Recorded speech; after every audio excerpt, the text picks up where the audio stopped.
Hello, and welcome to the Golden Shakespeare, the podcast where we talk about movies. If no one gives me another tagline, that's the one I'm going to use forever, because I love that tagline. It's fine, it's simple. Yeah, it's not catchy, but, No. it works. I'm Justin, and with me today is... Not James, but Patrick is here. Yeah, Patrick's here, which is good, which is very good. We wish James was here, but... I think, No, we don't. No, I do. I like James enough that wishes he was sitting right next to me to my left. Tonight, we watched the original Godzilla, the 1954, I almost said 1984, but the 1954 one. But before we start talking about that movie, I think we should talk about the new Godzilla that comes out Friday, May 16th, I believe. Yes. Actually, June, did you have it up there, the information about who directed the new one? Because I don't know his name. I don't have it in 1 second here. We should have like a bell that every time we need to go to IMDb, we just like ding Ring the the bell. IMDb bell. Yeah. Gareth Edwards directed this one. I know. I read this interview with him online that says when he got the job of directing the new Godzilla, he got the call while he was taking out his original copy of of Godzilla to watch it. Sweet. Which is an awesome sign. You know? One of the things I find it really awesome looking at the information here that this movie is actually being distributed in Japan by the company who produced the original Godzilla. It's being distributed by Toho. That's awesome. In Japan, which is super cool. Well, they still like Godzilla, right? Because they because they had all the big rush of Godzillas when it was kind of like they had the first one and then it started all the... Well, I think the first sequel came out 6 months after Godzilla. Wow.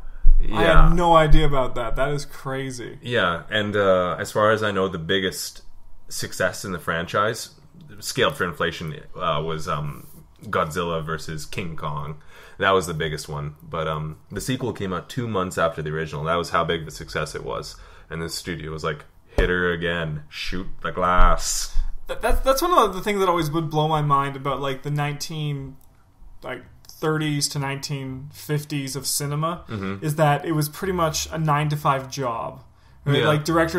Directors, producers, writers, actors would go in, shoot their day, go home, have weekends off. When now it's pretty much you go for like a month and a half straight at or even more or even less. But it's pretty much just, instead of having it like a job, it's like a lifestyle. I know friends of mine who work on movie sets. Yeah. And you pretty much live and breathe that movie if you're on it full time. Although, isn't that more of a Western kind of thing? Like, I've heard a lot, maybe that's dated, but like when Ridley Scott when James Cameron was shooting Aliens over in London, he had lots of problems because he wanted to do that, blitz through the production and shoot the film. And the filmmakers over there in London were very set in their ways of, no, this is like a 9-to-5 things, we have our union, and this is when we're done, and when we hit done time, the camera stopped rolling and we walk off the set. And James Cameron was not about that. I actually have no idea about that. He had lots of issues. I know there was one story, I don't know if it's true or not, but about I think it was James Cameron who was freaking out. I'm sorry. And next on the James Cameron podcast, I'm sorry if I'm putting any words in your mouth, James. Don't put anything in James's mouth. But I heard that it was a director who the crew went on tea time, and he was all like, we should be working, and it's all like, it's tea time. Now maybe this is just stereotyping against British people, and it could just be a total lie, but that's what I read once. I've seen The Hobbit. I've seen Lord of the Rings. They have to have their second breakfast. They have to have their tea time. But aren't they like New Zealanders, those guys? No, I'm pretty sure they're from London. It's hard to say where a Hobbit actually originates from. A hole. Oh, the Shire or whatever it is. Yeah. So the new Godzilla. Yeah. It stars the new in thing due to Breaking Bad, Bryan Cranston, and it also has that one girl in it and that one guy. That one girl and that one guy. And that's pretty much the sentiment that I imagine most people have for it. No, Aaron Taylor Johnson, best known as Kick-Ass, and Elizabeth Olsen. But yes. But the other one really big one, because you got this is going back to the roots of, because the old Roland Emmerich Godzilla was very Americanized. It all took place pretty much in New York. And they're going back to the roots of this happens in Japan. And so you got to have some Asiatic representation in that. Yeah. And so Ken Watanabe is in this, which I'm really excited about because I really like Ken Watanabe quite a bit, even though I cannot understand half the words that come out of his mouth. I'm sorry. It's really thick, his dialect. But I'm really excited that he's in it. Yeah, he's awesome. That guy looks great in a well put together Oriental suit. I would not want to have him threaten to kick my ass, basically. He looks like he could, he's all business. Yeah, I know, and he's Ra's al Ghul. I actually fell in love with him. See you winking at me, Patrick. The movie I fell in love with Ken Watanabe in was Memoirs of a Geisha. That was the first actual Ken Watanabe movie I saw. See, I never watched that because I got really annoyed. You know when it's decided that something blows up. It happened with the Da Vinci Code. Yeah. Girl with the Dragon tattoo. A book becomes like a thing for a summer, and then everyone, oh, have you read this? Yeah. And that was a Memoirs of a Geisha, and so I just avoid everything to do with it. I am lucky because I don't read because you're a plebeian. Because I'm a little pleb. So when the movie comes out, I'm like, oh, is something for me. This is based on a book. I don't care. Yeah, but the new Godzilla movie, it's interesting. The last movie being produced or released between Legendary Pictures and Warner Brothers. It's the last one that they're co-oping together. Oh, they're splitting up. They're breaking up. Yeah, that's what I heard, and this is their last movie. Oh, so hopefully it's a good movie to go out on. Well, yeah, but I'm obviously I don't know any of the Hollywood politics, but that partnership has done released a lot of good movies. I actually really like Legendary. Oh, they're so good. I don't know I'm not saying this as if I know I can list them off the top of my head, but anytime I see that logo, it's usually strong work. I'm in for a good show. Yeah. So this is their last film that they're partnering together. So is Legendary now doing their own thing, or I think that's what they're doing. It's crazy. Yeah. Back to the whole the cast in it. I just have to say, because Elizabeth Olsen, it makes sense now, but for some reason in my head I thought it was Bryce Dallas Howard. That's the Lady in the Water, isn't it? I believe I don't watch Paul Giamatti movies. So you're not going to see the new Spider-Man? Doesn't drink Merlot. He plays Rhino, and he's in a mech suit. Spoilers. No, he's on the poster. And in the trailers. Half the movie is in the trailers. Yeah, well that's actually the thing. Actually, I wanted to talk about trailers sometime. But like what makes a good trailer and what makes a bad trailer. And this is actually a perfect segue into what makes a good trailer, because to me, the new Godzilla trailer is fantastic. I don't watch trailers. Which is so weird. I don't watch Apple trailer. Like, I don't go to Apple. No one watches on Apple. Yeah, I don't give a crap. That's my old man bias for it. But like, I don't go watch trailers unless I like to watch them in the theaters, because it's so exciting to see them on the big screen for the first time. And that's what happened to me with Godzilla. Like, I read everyone's discussions about like how if the trailer was good or not, but I was patiently waiting to see that maybe I'd see it. And when I saw the trailer on the big screen, I felt completely like crushed by it. It feels like a very overwhelming trailer, in the sense that like you feel the mood of what the movie's going to have with it, and it makes me so damn exciting, because if the movie is like even half as impressive as the trailer was, it's going to be fantastic. It almost seemed to me watching that first teaser trailer where it's them diving out of the back of the plane. That was rad. It's the stuff that they do in that trailer.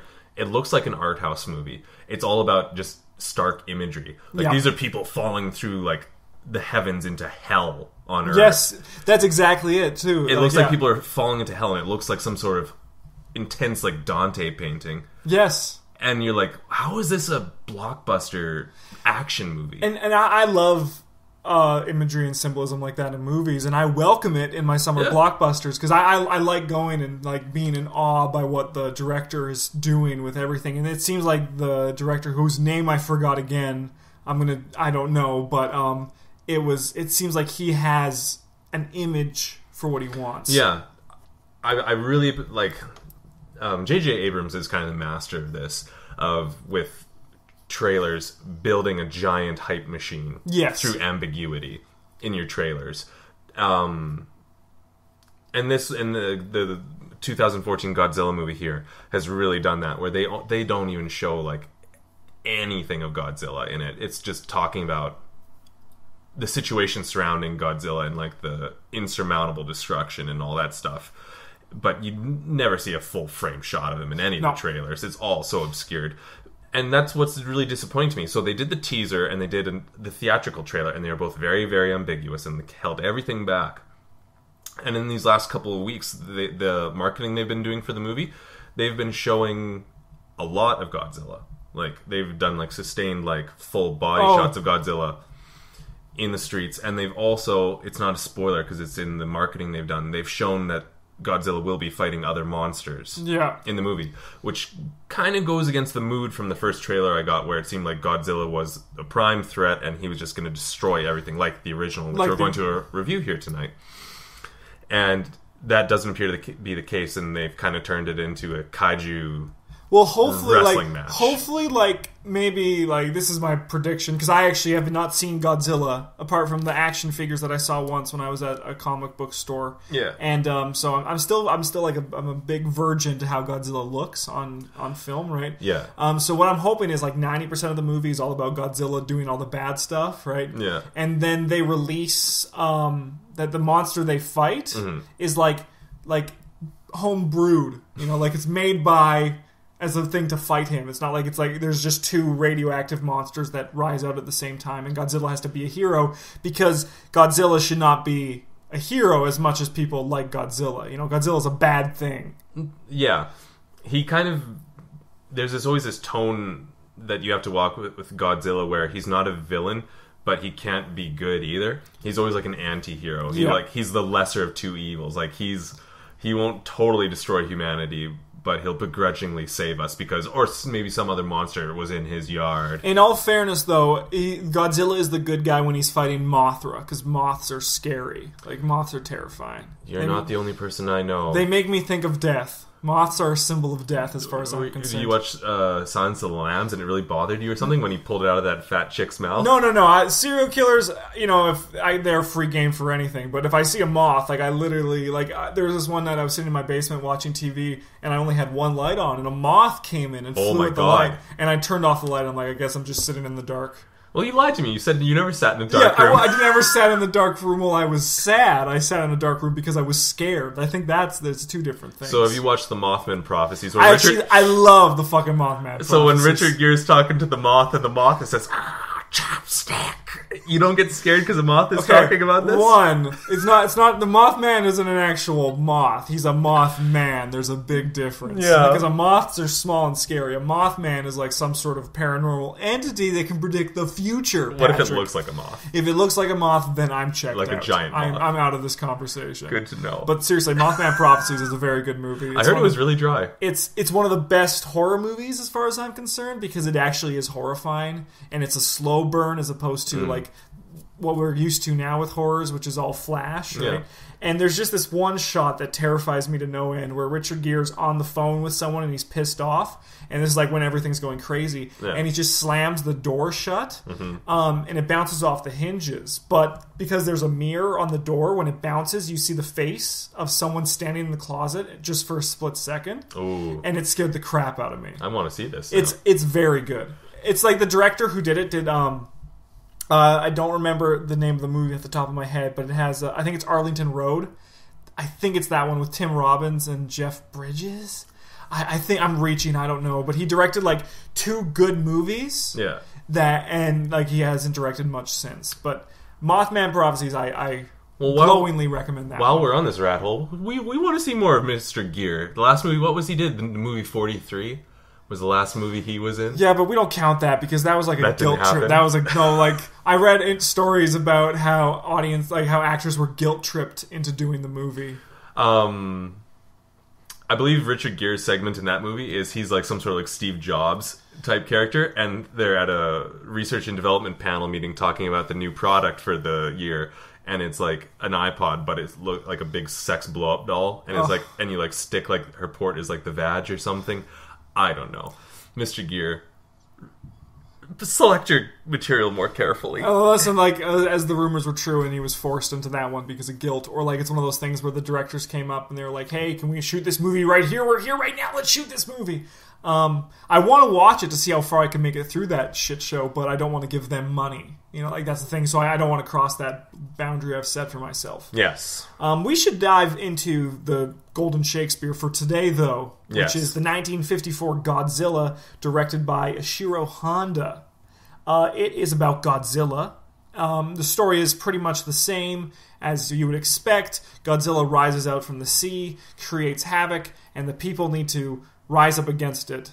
The difference between this one and the other ones is that there's no other monster, and Godzilla is treated as 100% a threat. Like, it's not a joke yet in the franchise. It's one of those things where it's like, it's less when you watch it with someone else in the room, but when I watched it by myself, like I was tuckled up in my bed, all cute. ready to watch Godzilla. I turn it on, and it's actually scary. Like it's just when he's attacking the city, it's shot in a way where, because of what happened in Japan before this, you feel a very truth to it, which makes it creepier. And talking about Godzilla, we can't avoid, and it's probably just best to get out of the way, that this movie was made with a very clear agenda.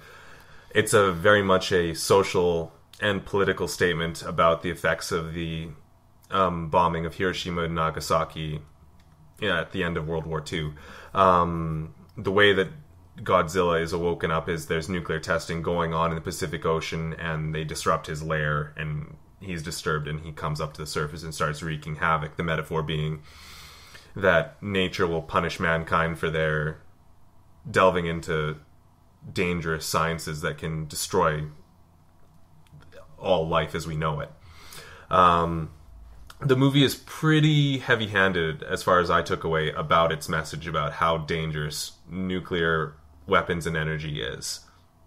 I would agree with you. It's very heavy-handed, but I can also see why it was, because it was like it was such a. It obviously left a mark on Japan. What happened? Yeah, right? and the movie does use like. It's basically a documentary movie about the bombings, and if you just replace any instance of Godzilla and his destruction with just a nuke going off, yes, it's the same movie pretty much. Yeah, except you can't figure out how to destroy an H-bomb with some sort of oxygen destroyer. And that's actually one thing I liked about the message, was about the whole idea of splitting between, we have this thing that can possibly be good or bad, and what do we do with it? It's like the choice between science or honor to people, right? Which I think is kind of it's interesting, because I started thinking when I was watching the movie that it was like very anti-nuclear. It's like, this is all like talking about how bad nuclear weaponry and research is, and it's going to destroy mankind. And then towards the end of the movie, one of the scientist characters, played by Akihiko Hirata, he discovers this new form of energy made by splitting oxygen, and it just basically vaporizes and destroys everything oxygen in the area, and hypothetically can be used as a weapon to destroy Godzilla, because it's their only hope, because Godzilla is unstoppable. And the characters really, in mirroring what the men in the Manhattan Project did, they like discovered what they had discovered, and they regretted it. They wished they hadn't done it, and they like feared what they had created. And same thing with this character. But then after they set up the characters as being like dead set against it. Like, I wish I hadn't invented this. I hate it. I want to kill myself and have the secret die with me. And it takes very little coercing, and then he comes around to like, you know what? We should use this weapon. We have to, because it's our one choice. Which makes me think that the film isn't cut and dry anti-nuclear, because at the end of the day, the characters choose to use the thing that's beyond their control, and can destroy them all. So it isn't really and it takes exactly that, with the idea of that we shouldn't this is an evil, but sometimes it has to be a necessary evil. Necessary evil. But when the doctor, or the scientist who makes it, his character's name is Serizawa, he basically promises that he says that he goes down, brings the oxygen destroyer to kill Godzilla, and then he dies with it, because he was scared of it getting out. His it was the idea that he says at one point that even if I burn all my plans, the ideas for it are still in my head, and one day people are going to course it out of me again.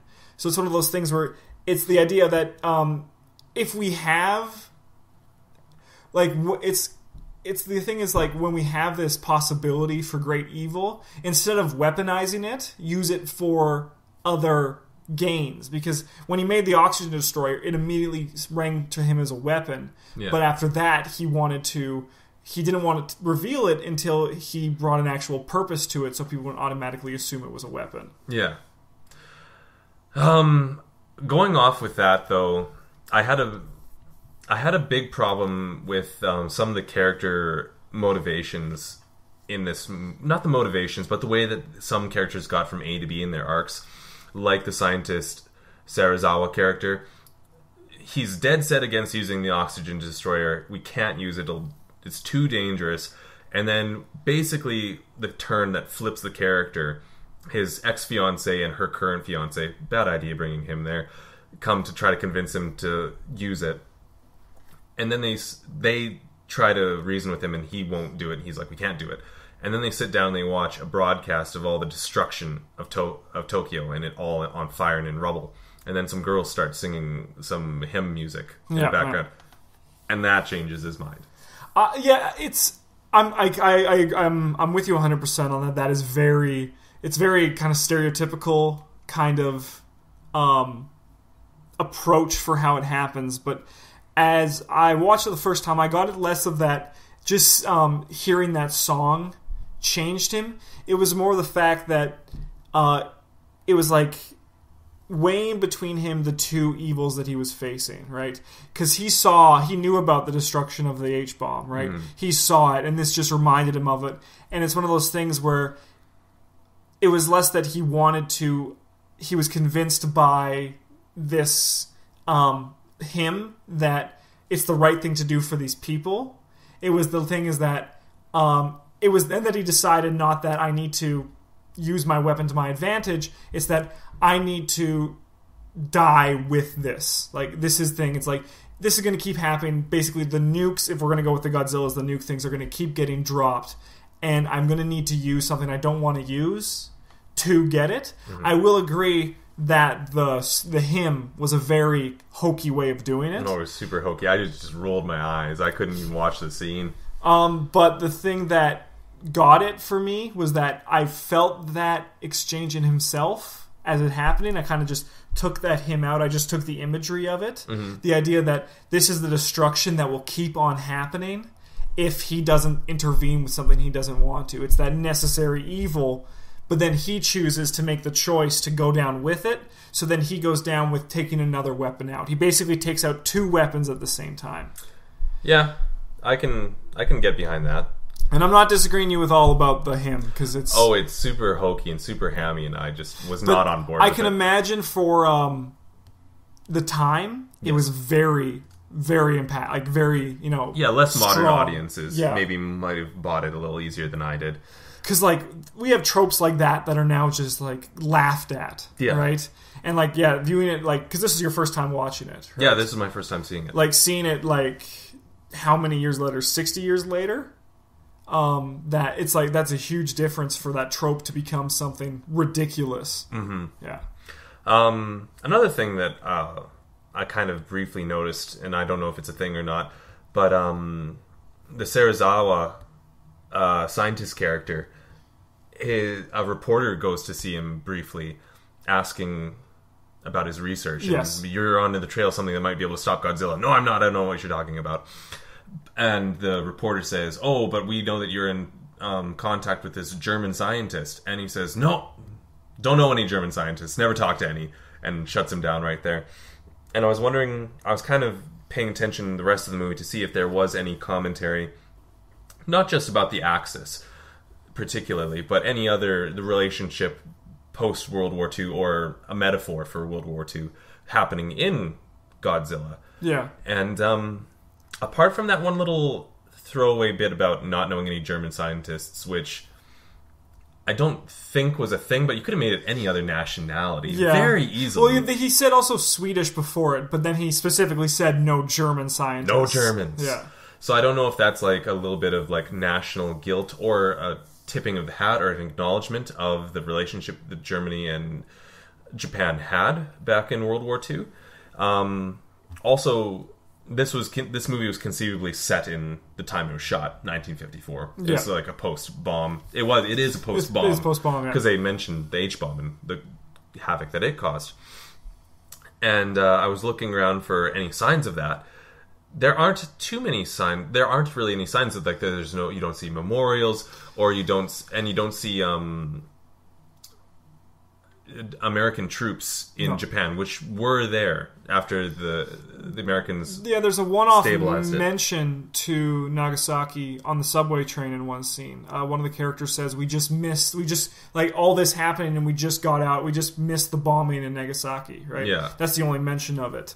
Because apparently it was one of those things that you didn't talk about, right? But what made the movie happen was, if any of my details are wrong on this, I'm kind of just going from memory today, but there was H-bomb testing in the ocean after the bombing, and it poisoned a captain of a fishing boat got radiation sickness. Yes. And that's what spurred them on to actually going with it, and that's what the opening of the movie is inspired by, the fishing ship or whatever it is going under. Yeah. So this movie kind of does live under this huge oppressive mushroom cloud of World War II and all the world-changing issues that brought up. But on the flip side, you've also got a really fun monster movie. Yes.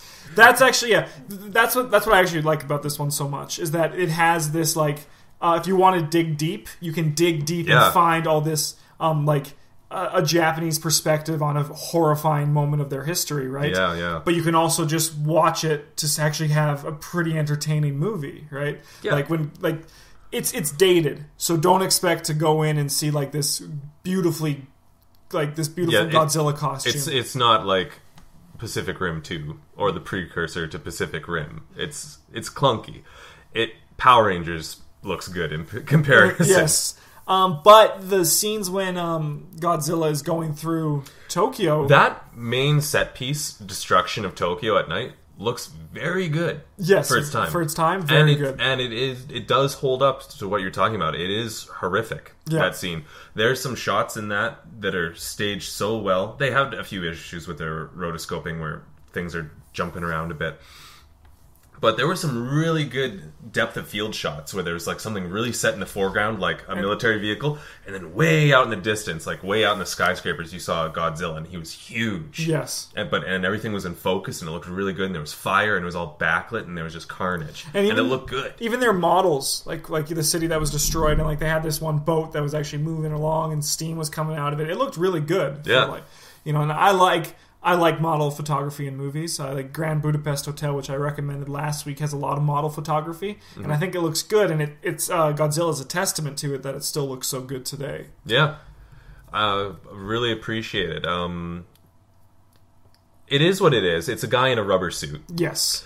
We know some problems in the movie where Godzilla doesn't have the same head. No, Patrick brought up a good point that it's probably two different types of heads. One where it was just Godzilla walking in the background, which looked really good. Oh, it was really detailed. And then there was the really one great. where you see him opening his mouth, which is probably the one that it looked a bit funky. Like his eyes were really big and bulgy. It was kind of like Kermit the Froggy. Like his mouth would bunch up in a weird way on the side of his head, and it was very spongy, like a soft 100%. And there was sometimes when, whenever he was in the dark and you just saw his glowing, beady eyes, that was the best Godzilla.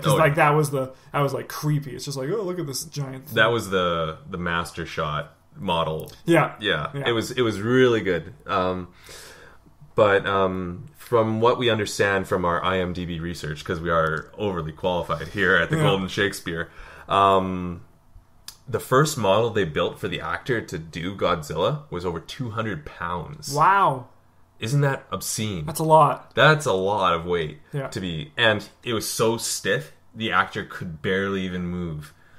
That's ridiculous. That's ridiculous, yeah. And I don't know what the weight they got it down to, but they did revisions. And then one of the stunt actors who did it, Haru Nakajima, it was so grueling. Well, first of all, they didn't build in any sort of intake or air exchange in the suit. Okay. So you put the head on, start the timer. You've got 3 minutes. He could only because he doesn't have any air. Yeah, he's like dying in there. Yeah, which is crazy. Can you imagine some sort of like studio that couldn't happen? Not today. No. And it was so hot and it didn't breathe in there. I'm guessing it was probably rubber. They didn't have anything like latex or anything clever back in that day to make their costumes out of. It was so hot in there that he would sweat so much that they'd have to drain the suit between takes, and they'd get as much of a cup of sweat out of the suit. You could sell that on eBay and make money off of it. Kaiju sweat. Yeah. The Godzilla's sweat. You could just buy it and like make it a perfume. Reptiles don't sweat. Oh, yeah, but like people on eBay won't know that. Yeah. They'll just see Godzilla and sweat in the same sentence and see, I need to get this ASAP. I want all the sheeple's money. Yeah. Overall, did you... before we go on to talking about the overall of the movie, one thing I also want to point out, it was the music for the movie was actually pretty damn rad. It was really good. The main Godzilla theme, which I won't hum out like I started doing when we were watching the movie, I got really jazzed up by it. It's a really fun theme. Yeah. It's not fun. It's it really personifies Godzilla. It's a really good theme for him. It's big and unstoppable and lots of horns. And you know when it. Like it's like it's familiar and you're like, this is Godzilla's theme. Yeah. I'm very curious if it'll be in an adaptation of it. I hope so. I really hope so. Then another thing is when they, at the end of the movie, when Serizawa and Ogata, I think it's the guy's name, they go down to kill Godzilla. Yeah. There's music playing in the background, which is kind of like it's like just a string version of the hymn in the choir. Yeah, it sounded watery. It adds a very ethereal feeling to that last scene, and I just think the music in this movie is fantastic. You know what? That reminds me of my favorite movie that we discussed on the last podcast, Jaws. After the shark is vanquished at the very end, it's a shot of underwater and the shark plummeting its corpse to the bottom of the ocean, and it's all very ethereal and harpy. I don't know if that's like a trope that people go to. It probably is just the feeling that you get underwater, the sound of, like a happy sound underwater, a hopeful floating sound. Kind of. Yeah. How do we feel about... Because I know you were talking about it during the movie, kind of jokingly, but you voiced some concern that you didn't think it was right that they were killing Godzilla almost. No, Godzilla should have died. Yeah. That was all jokey.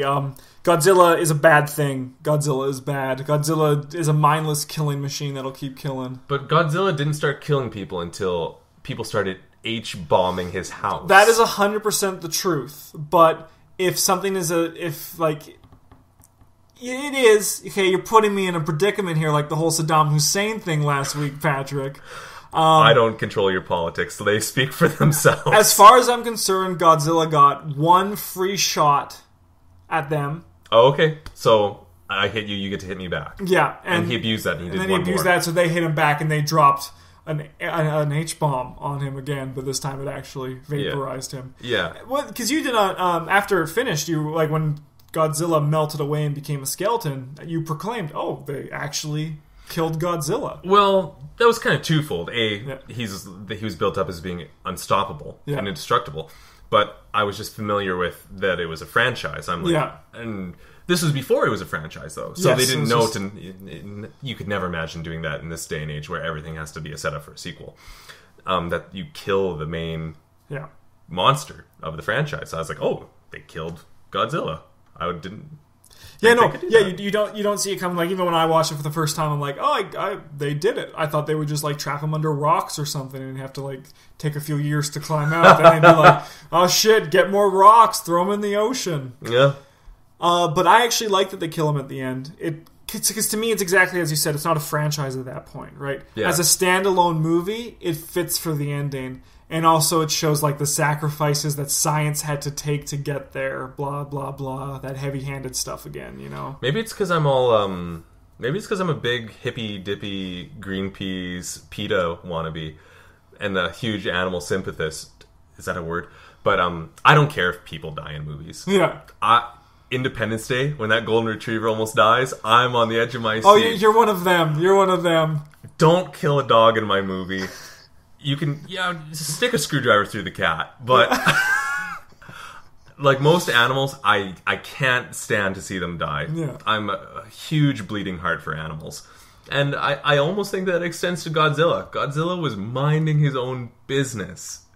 And these dumb humans are like, we've gotta kill this thing. In all fairness, he was eating their subway trains and melting their power lines. Because they effed with his shit. Yeah, but like I said, he had one, and he took 3. I don't know. I don't know. It's hard to say, but like if some creature was coming to kill us, I'd probably want to kill it. You know. One of the things actually that they talk about in one of the very early scenes when they're kind of having like an angry city council meeting where everyone's going, rabble, rabble, rabble, rabble. And one of the people at the meeting proclaims very loudly, like, we have to kill this thing. Yeah. It must be killed. And then that starts a little short exchange where people are like, why do humans always, that's our go-to? Yeah. We have to kill things. In all fairness, it is also like a research on something like that would be a very good thing, but it's like it's a variable that can't be contained. You know, I think that's why they were looking at it. Like if Godzilla could speak English and we could talk to him, maybe he could. We just never tried, right? Mm-hmm. We always just fired at it. But it goes with that fear that comes with the unknown and the dangerous, right? Yeah. I guess you sway me. We should elect Godzilla for president. Vote Cthulhu. Why vote for the lesser evil? Yeah. And on that city council meeting, if I remember correctly, I remember there was even one character who's saying we should just try to cover it up, right? Like just like push it aside and move on. Which is like, I imagine those are actual conversations that have happened in relation to the bombings, right? Like it's just like the whole like we need to like just move on and forget about it when everyone else is like. I think it was like a very like a thing that actually like conversations that actually probably happened back and then. Yeah. Well, that was more a thing of that era where it was uncomfortable and impolite, and people kept their noses out of things, and people didn't talk about stuff like that. Like,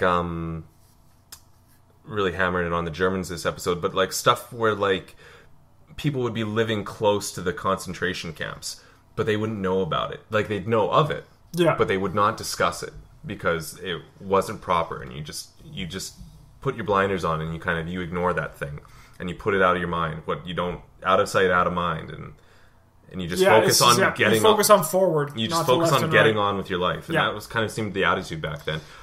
Yeah, and there probably was also then like the other people who were calling out, we need to focus on this, and it was just like that struggle that actually happened in that city council room. Yeah. Now after a movie where we talked all about hydrogen bombs and all that stuff, I think it's time we talk about what Golden Shakespeares will nominate Godzilla 1954 for. Patrick, do you have a nomination? I really struggled with this one. I really want something to be really clever. I want you people to think I'm smart and funny a lot. But the only thing I could come up with was nominating Godzilla 1954 for the Golden Shakespeare for the best death scene of a mother holding her children while they die. Oh my god. I don't know if that's smart and clever and just, like psychopathic, but sociopathic, I don't even care what the word is. But that's the official nomination. My nomination is for best character with an eye patch. Oh, that's so good. Yeah, so... I should have done, like, a diving suit. Those are good, too. Yeah, or, like, I was going to do, like, best heroic sacrifice, but the eye patch outweighed it. I was originally going to do best heroic sacrifice. I'm like, lame. Mother cradling her children. We'll be with Dad soon. Yeah, like, that scene was very... You were hyping up that scene about how dark it is. I'm like, he probably died in the H-bomb. And then the kids are, like, going to get stepped on, or atomic breath. It's just super heavy. And you turn it into a joke. That's okay. Jokes. We use jokes to get through our problems. It's true. Next, we're going to talk about...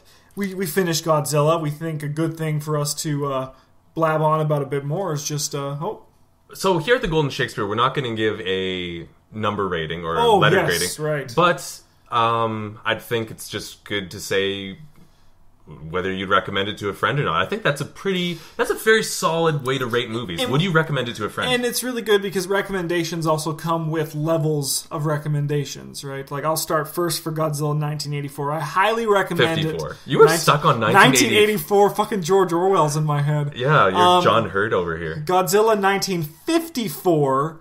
I will highly recommend that movie to everyone to watch at least once to see where the beast came from.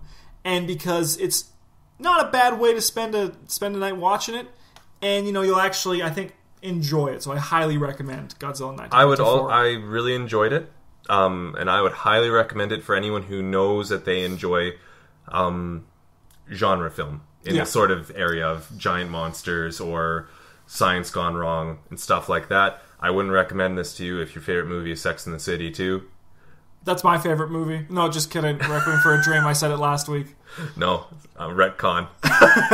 This is the new history we have created. And it's beautiful and has shoes. So many shoes. But yeah, I would highly recommend it to anyone who, if you are at all interested in this movie, you know who you are. And you should probably watch this, because it is worth a look. And go buy the Criterion version of it, because it has a very nice box that Godzilla actually pops out of. It's very nice. It also has the American re-release King of All Monsters version of it, and tons of stuff. And so if you're a fan of Godzilla, it's a pickup that's worth the price. Yeah. And I got a bit ahead of myself, but as I was saying before Patrick so politely interrupted me with order we should have gone on the notes that are on my paper. Did you make it as a note? I didn't make it as a note, but I did. I'm going to make it for next time. Good to know. Our next subject, because we finished Godzilla, we're going to talk a bit about just giant monster movies, because, those are fun movies. They are fun. Patrick, do you have a favorite giant monster movie? I'm not really... I don't have a deep breadth of knowledge in the genre. And it might sound like a lame cop-out, but my favorite giant monster movie is Pacific Rim. Oh, James is rolling in his grave. I know. This is what you don't get for being here, asshole. But I love Pacific Rim. Like, it is so clearly... Guillermo del Toro, he keeps on going up in my books every time he makes a movie. And when I was ranting to my dad about how much he needed to see that movie, I'm like, when you watch that movie... You can clearly tell that someone was in love with the movie when they made it. It's made with love, and you can see it in every frame. I love Pacific Rim. It's such a fun kid movie. It makes you feel like a kid watching it. While also it has like some really heavy, horrific moments, like that opening scene where everything goes south real quick. Really quick, yeah. It's really heavy. It feels bad. But it's so much fun later when like all the tools are all the toys are coming out of the toy chest. See, like I really liked Pacific Rim. I have problems with a lot of movies I watch, and I have a few problems with that one. But overall, I agree with you. It's a very fun movie that makes you feel like a kid. Yeah. There was that one fight scene when they fought the one kaiju that ended up growing wings. Yeah. Like, that was an awesome fight scene, right? And I was just in awe of like the CG in that scene, the amount the amount of the particles and the physics. Yes, it was insane how much there was. The one thing that really got me though was that they hyped up the other robots, the Russian one and the Chinese one, and they just it's like a squash match. They were just destroyed. I think what we can say is that a convention that I'd like to use moving forward is when you hype up a character as being really super cool and it's going to be a badass, and then they just get wasted. Yeah, you say they got General Grievous. Okay, General Grievous. Yeah, 100%. Or maybe you can say they got Darth Maul. Yeah, he could have stuck around for that whole prequel trilogy. See, the thing about Darth Maul is he got a kill. He did get a kill. He got a kill. So he's 1 for 1. He's KD 1 for ratio. 1. Yeah, but if you're a total badass and you get set up as being a badass and then you just get wasted, you're General Grievous on the Golden Shakespeare, as far as I'm concerned. I'll try to remember that. Or that guy Harrison Ford shoots that has the sword. Yeah, but that doesn't even fit, because that's such an awesome moment in the movie. Oh, that's so fun. But like, I agree with you. Pacific Rim is very good. The monsters are really creative. Another thing is that when they met like what's the highest level of them? Do you remember? Class 5. Class 5. Yeah. I wanted that fight to be a bit bigger. I just was craving more at that moment, because it's also like they were hyping up these big things, and I feel like that. Like the fight against the thing that flew, because then they had to fight. It was the gorilla one at the same time, if I remember correctly. They wasted the gorilla thing and then the flying one. Yeah.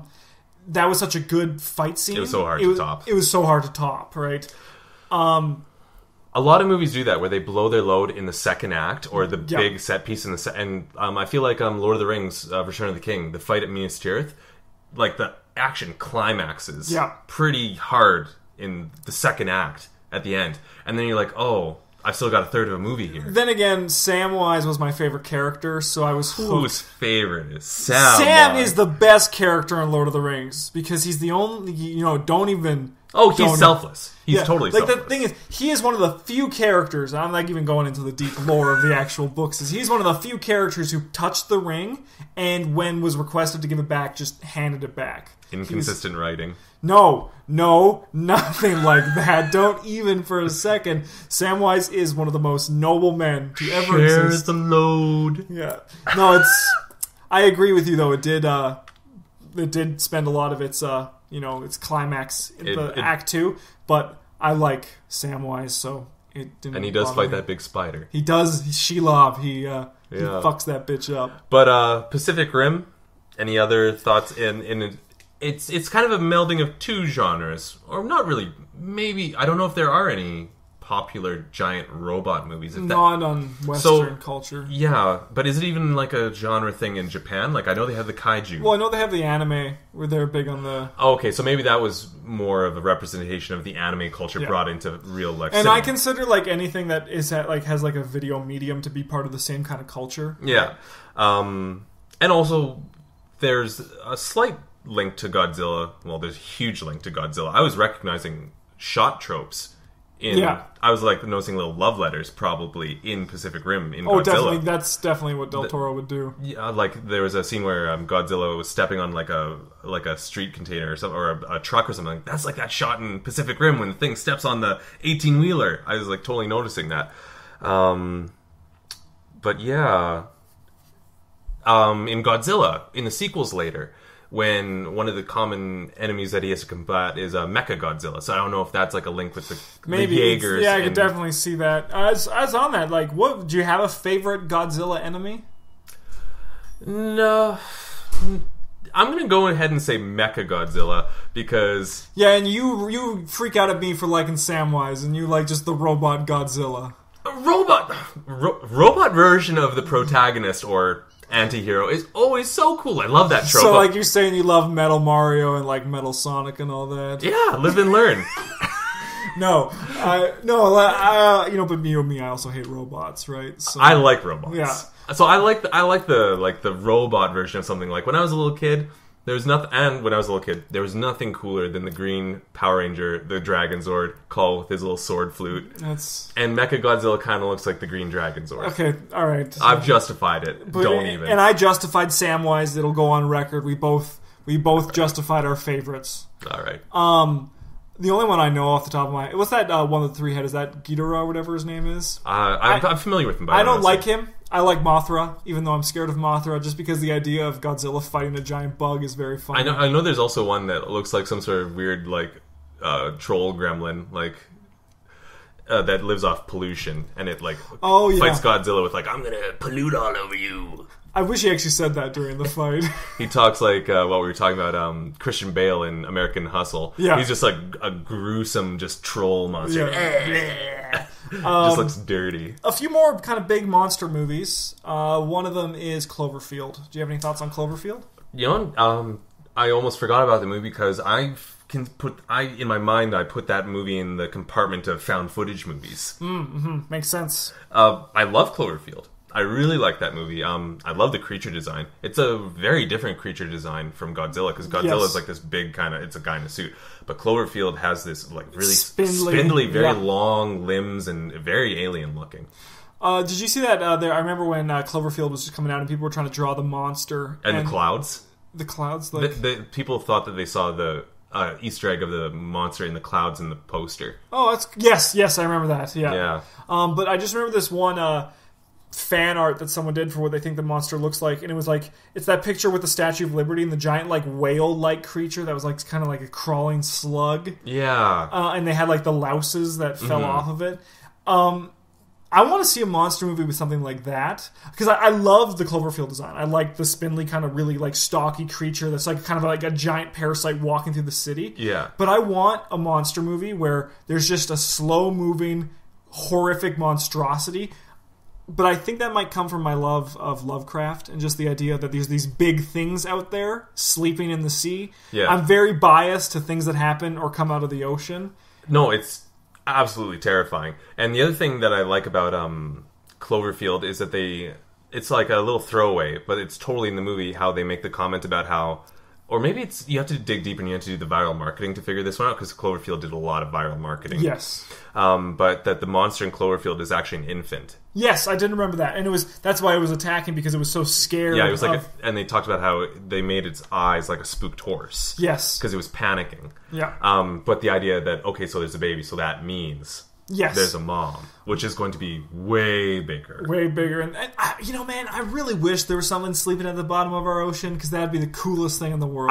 I can never go on a cruise, because I'd be sitting in, like, if it went out, like, cross-continental, I'd be thinking about, I'm in the middle of the ocean, it's so deep we don't even know what's down there. Yep. And I'd just be thinking of just Cthulhu looking up at me, or just any sort. There's so much down there. It's so scary. It's so cool. It's so interesting. It's cool, but I would just want to die of fright. It's like me when I see a moth. Just, Yeah, that's totally rational. But the fear of the ocean is totally rational. It is, though. Oh, it is 100%. I do not want to be out there. Like, can you just imagine being out in the middle of the ocean on just a raft? I don't want to be in... Oh, God, no. I don't want to be anywhere near any sort of open water. Yeah. Like, my favorite movie is Jaws. I would never go in the ocean. Have you seen those pictures of, like, there's that one coral reef that has that drop? Yeah. It's just, like, blue to black. Yeah. I went, I was in the Cayman Islands, and I was swimming with stingrays, because... They killed Steve Irwin. Watch out. This was before they killed him, so they were safe back then. Oh, okay. Now I've got a taste for blood. They took our boat out into the middle of this, like, just this, like, kind of like... portal to hell in the ocean. It was just like a sandy little, like, up where you stood and about was waist high. Yeah. But everywhere around you was just a black drop off. That's terrifying. It was pretty crazy. Like, it was creepy. Like, you'd see some people walking towards the edge, and then it would just get really cold, and they'd step back. It was really cool. That's gross. I would never do that. I'm so sensible. I will stay on land where it's safe and only bears can eat me. I want a nice big underwater horror movie. I think that'd be some really rad. Because like there's, and I mean, like, with a giant sea monster, I love those kind of things. I'm having a heart attack for some reason. I have this terrible pain going through my chest. Palpitations happen. Thinking about a moth underwater, and it's scaring the fuck out of me. I don't know why, but I've never watched all of 2000 or 20,000 Leagues Under the Sea, but I've always, even when I was a little kid, I think kids are obsessed with sea monsters because they're so cool. They are very cool. I was always obsessed with the giant squid attacking the submarine in that movie. I'm not interested in the movie. I could care less about the movie, but I really want to watch that squid attack scene because it's super cool. It's so damn cool. Yeah. One last kind of big monster movie that's on the top of my head, and this one's kind of different because it's an alien, but it's still a big monster. But Super 8. It had that.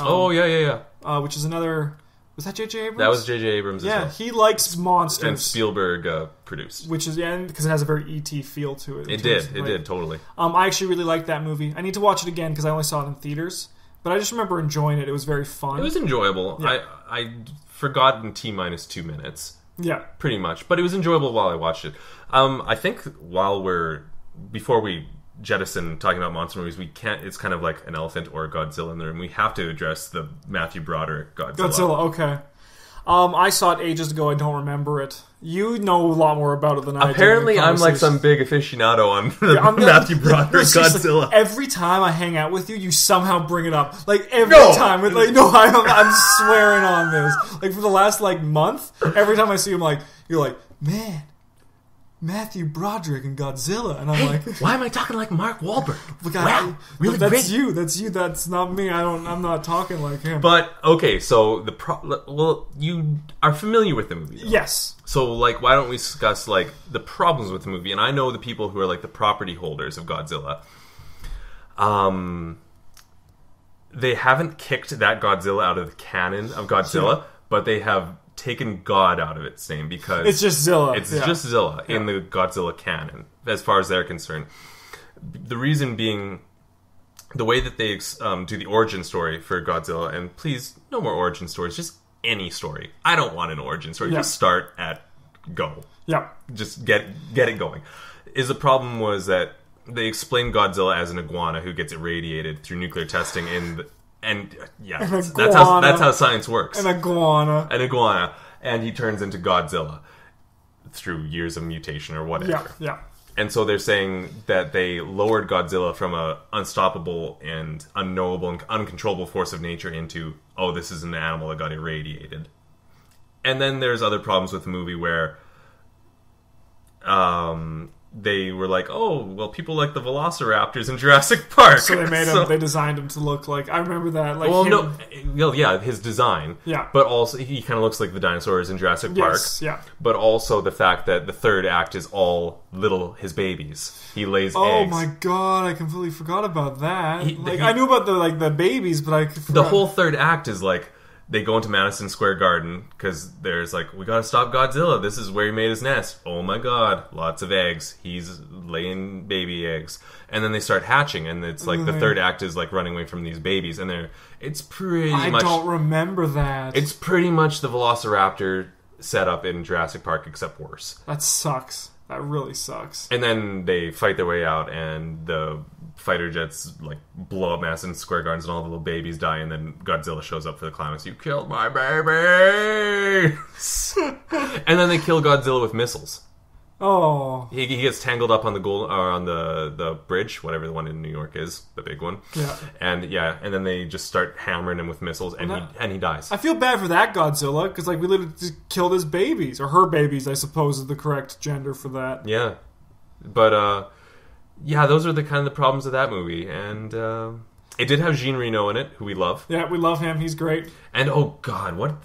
I shouldn't have brought up because I can't give you the answer. What's the name of the voice actor from The Simpsons who does Apu? Hank Azaria. He's in it. He plays a cameraman, and he's really good in that. I think he's great in everything. He's just a very charismatic person. One of the other voice actors from The Simpsons is in it. The one who does Principal Skinner. Oh, I don't know that one. He's in it too. He plays a slimy reporter. He's like the head anchor at this news station. That's great. So Godzilla's kind of a Simpsons movie. I really hope that then Dan Castellaneta did the voice of Godzilla, because that would have been great. No, it was Nancy Cartwright. Yeah. On that, though, I'm very excited to see the new Godzilla. I believe you're seeing it Friday with James. I'm hopefully seeing it Monday before we record the next I would like to Golden talk about Shakespeare. We won't talk spoilers about it, but we'll just talk generals about it. And even then, if I don't see it, I'm probably just going to ask them if they give it a thumbs up or a thumbs down. Just huge hype. We're going to see it in IMAX. Yeah. Which I believe is the only way you should see a movie of this genre. I would agree with that. As big as possible. Be a big size queen about it. Yeah. Just as big as possible. Yeah. Go big or go home. Before we end off this week's episode, Patrick, what's your movie recommendation for people to check out this week?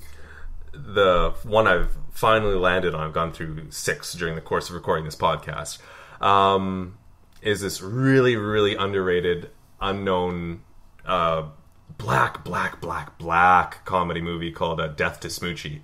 Love that movie. That's a great movie. Oh, yeah. Such a good movie. So good.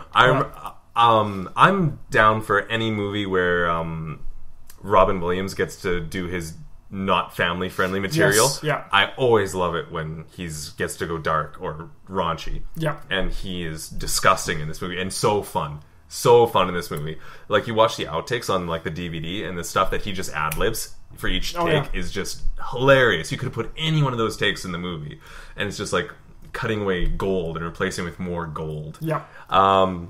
Danny DeVito is in it. He also directed. Mm-hmm, he did. And it's really good. And I think it speaks strongly for Mr. DeVito. It's a really good movie. And also Edward Norton's in it. Yes, that's how I saw it. Because when I was in high school, I got my wisdom teeth taken out. Oh, yeah. And I was in love with Edward Norton then. So I rented like He's cute. 4 Edward... No, not like that. I was with his acting skills, Patrick. So you watched American History X? No, I saw that before. I don't even remember. I know the only one I remember 100% was Death to Smoochie. Yeah. And it was just awesome. Oh, it's so good. It's very good. So that's actually like, I recommended Mothman Prophecies. I joined his recommendation on Death to Smoochie. And now I'm going to recommend one of my snobby fucking cinema movies because that's me. Yeah, this... We watched a Japanese movie today, so I'm going to keep on that trend and recommend a Japanese movie. It's called Kuroneko. It is a Japanese ghost story that is very atmospheric and the perfect movie you want to watch at 11 o'clock at night in the dark, just because you'll be drawn into the movie and you'll live the movie. It's about this one character leaves his mother and wife to go and do some war stuff, if I remember correctly. Some war stuff. And when some samurais come by, stay in the house and burn it down, and the mother and daughter die in it. Oh no! And then they come back as ghosts, and any samurai that's coming down the road near the house, they bring in, the daughter seduces, and then they kill. Kuroneko means black cat because of what their spirits end up becoming. And then the husband comes back and ends up speaking of black cats, there's my cat wanting to be on the podcast. God damn it. Speaking of and then the husband comes back and he gets seduced by them as well, and that's basically the whole movie. You need to just be quiet. But I recommend it. It's available in the Criterion Collection. I'm going to get in that closet one day. So does it rely on the Japanese horror trope of this is a little girl who's scary? No, that's actually a modern one. This one is more atmospheric. It's an atmospheric horror. Okay. It is weird. It's one of those movies that it's a very slow movie, so I recommend it not if you like movies like The Ring, which are like fast. Ringu. Sorry. This one is a very slow burn. It's a very long, like 110 minutes, but it's very dripping with atmosphere and it draws you in. And it's a horror movie in the sense that just the idea behind the story is horrifying, but it's not scary. It's just, like I said, if you watch it alone at 11 o'clock at night, like the Silent Hill games, you're just drawn into it, and it's very, very good. See, if I could make a not recommendation, I have a lot of problem with Japanese movies. Yeah. It's a very different style. Yes, I think. Very different style. And I have a really, really rough time with them usually. So if I could make a not recommendation, I'm not saying these are bad movies, but these are movies I've tried to watch and it didn't go well. Any of the Studio Ghibli movies, My Neighbor Totoro, which I think is adorable. Yeah, he's super cute. Yeah, but they're not for you. I might have to come back and revisit them, but I also tried to watch Spirited Away. Yeah. I haven't made it past 20 minutes of consciousness in either one of those movies without passing out. A thing about Japanese movies is they are I'm not like saying that this is what happened to you, but I find them very relaxing to watch. And it's weird, but I just feel welcomed in by the atmosphere of the movies. I love Spirited Away. And I have nothing against people who don't like Studio Ghibli movies because they're not the end-all and be-all. Because I can see it. They're not for everybody. But when he not recommends it, I'm adding a fourth recommendation of the entire Studio Ghibli. I'm not saying... No, he hates them. I don't hate them. I think they're super cute. I bought my sister a Totoro backpack for Christmas. He was in Toy Story 3. I know, I saw that. I thought, oh, that's adorable. Because Disney owns them now. Yes. Which is good, I think. It's very good. Disney, they care about making money, so they make quality product. Money. Yep. I want to go to Disneyland and get a Totoro thing now. You should. I should. Next week, we are watching John Carpenter's The Thing. Bum, bum. Bum, bum. Dun, dun, dun, dun.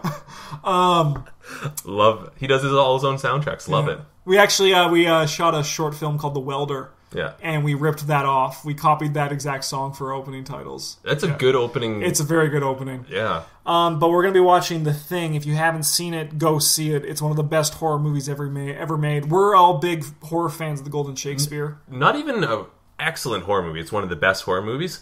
And also kind of a whodunit. It's a very good suspense movie. It's also arguably the best H.P. Lovecraft movie. Yes, I would agree with that as well.